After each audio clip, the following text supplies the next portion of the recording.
In a quiet village, nestled between rolling hills and golden fields of maize, there lived a young man named Kofi. He was 25 years old, strong in body but weary in spirit.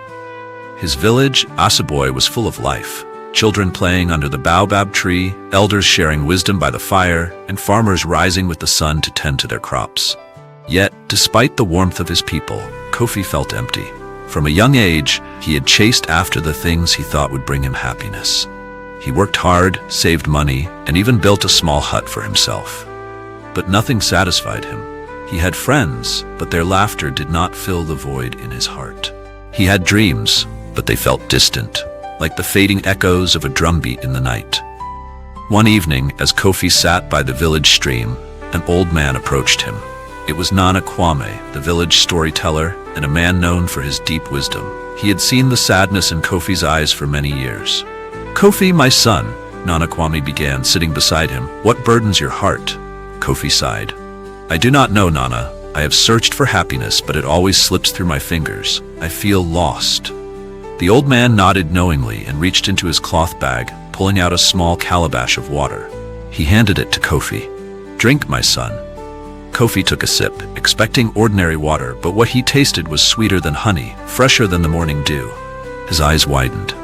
"What is this, Nana?" The old man smiled. "This, my son, is the love of God. It refreshes the soul, quenches the thirst that nothing else can satisfy." Kofi looked confused.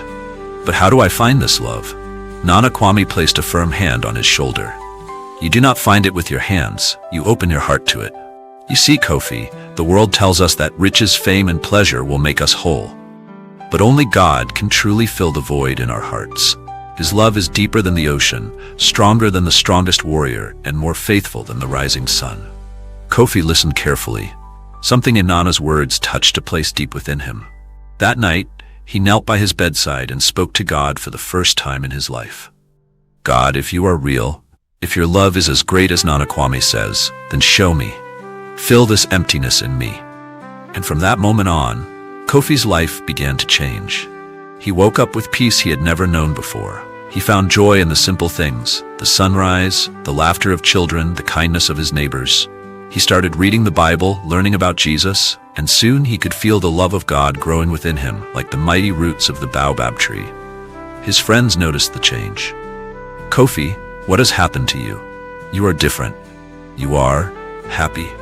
And with a bright smile, Kofi answered, "I have found love, not in riches, not in men, but in God, and now I lack nothing." From that day on, Kofi became a light in his village. He helped the needy, encouraged the weary, and shared the love of God wherever he went. He had finally found the thing his heart had been searching for all along. My dear listener, perhaps you too have been searching. Perhaps you have chased after things that have left you empty. But like Kofi, there is a love waiting for you, a love that never fails, never fades, and never abandons. It is the love of God. Open your heart, and you too will find what you have been searching for all along. "For what shall it profit a man if he gains the whole world but loses his soul?" Mark 8:36. The greatest treasure is not in gold, nor in fame, but in knowing the one who created you. His love is waiting for you. Will you accept it today? Pause for reflection, then conclude with a warm and gentle tone. This is the story of Kofi, the young man who found love in God, and maybe, just maybe, it can be your story too.